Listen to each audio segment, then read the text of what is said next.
A Republican-led proposal to roll back banking regulations is drawing support across party lines in the Senate, building momentum for the biggest rewrite of financial rules in years and setting the stage for a showdown among Democrats. In an unusual development, 9 Democrats, enough needed to pass the bill with Republicans in the months to come, are co-sponsoring the package, which would scale back rules for many banks. Story continued below. The legislation was negotiated by Senate Banking Chairman Mike Crapo Idaho with a group of red state Democrats who have been working for years to ease regulations that they say are stifling lending. They are pushing ahead despite opposition from liberal lawmakers, including 2 prominent finance industry critics, Sen.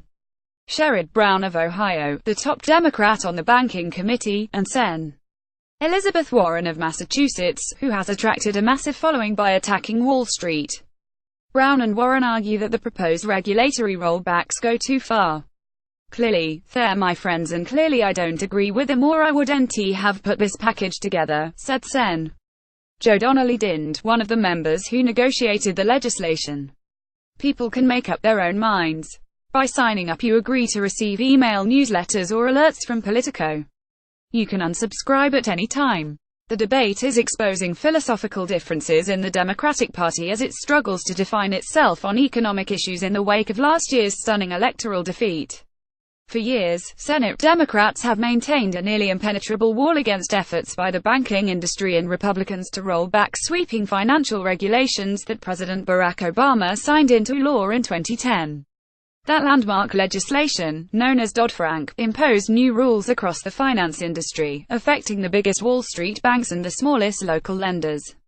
Revisions by Congress have been few and far between over the years as Senate Democrats refuse to help enact the long list of rollbacks passed by the Republican-controlled House of Representatives.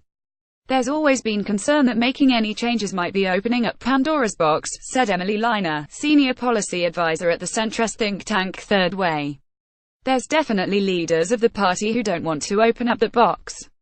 Now, with Republicans making a new push to rewrite financial industry rules while they control Washington, a number of Democrats who have long been open to revising Dodd-Frank are volunteering to help ease regulations in the name of promoting economic growth.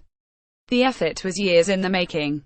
2 years ago, when Senate Republicans drafted another wide-ranging regulatory relief package that Democrats opposed, a group of moderates from both parties sought to salvage the opportunity by hashing out areas of common ground. Although they got close, a formal bill never saw the light of day. Dodd-Frank remained largely untouched. Last November's Republican sweep of the White House and Congress re-energized the drive to pare down the law. Over several months of this year, Crapo and Brown tried and failed to work out an agreement. Along the way, moderate Democrats urged them to hurry up and get a deal done. Warren drew clear red lines for any rollback of regulations. On Halloween, Brown said he and Crapo were unable to reach a compromise that protects consumers while supporting small banks and credit unions. With Brown stepping away, the same group of moderate Democrats wasted no time in taking their own stab at a new bill in cooperation with Crapo. The new negotiations were driven by Democrats who, like Brown, are up for re-election in states that Donald Trump carried in last year's election. Since Heidi Heitkamp of North Dakota, John Tester of Montana and Donnelly, Virginia's Mark Warren also participated in the talks. With staff working around the clock, Crapo and the Democrats announced an agreement on November 13. Crapo said the package would boost economic growth by right-sizing regulation. The legislation they released was co-sponsored by 10 Republicans, 9 Democrats and 1 independent. Our bill is an example of how if Democrats and Republicans can put partisanship aside and work together, we can reach real compromises that support the country, Heitkamp said. The deal includes several proposed regulatory revisions intended to help smaller, community banks, a sector of the finance industry with broad political support. At a March hearing, Heitkamp talked about what it was like securing a loan in the 90-person town where she grew up, emphasizing the role of relationship bankers. It's character banking, and we're losing it in this country, she said. Part of why rural America is retracting, I believe, is that we don't have that anymore. In addition to the small bank provisions, the bill has a handful of consumer protection measures. One would require credit bureaus to offer consumers a free annual credit freeze. Another would shield veterans from having certain medical debt appear on their credit reports. The most controversial element of the package would lift regulations for several banks with more than $50 billion in assets, a threshold that subjects lenders to stricter government oversight under Dodd-Frank. Momentum for the change had been building for years, after Federal Reserve officials and former Rep.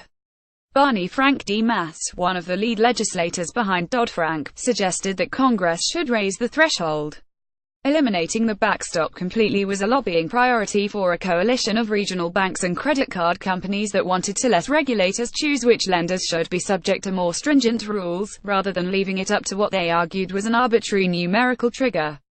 Crapo and the moderate Democrats agreed to move the threshold to $250 billion over a phase-in period, a change that could help several large banks across the country.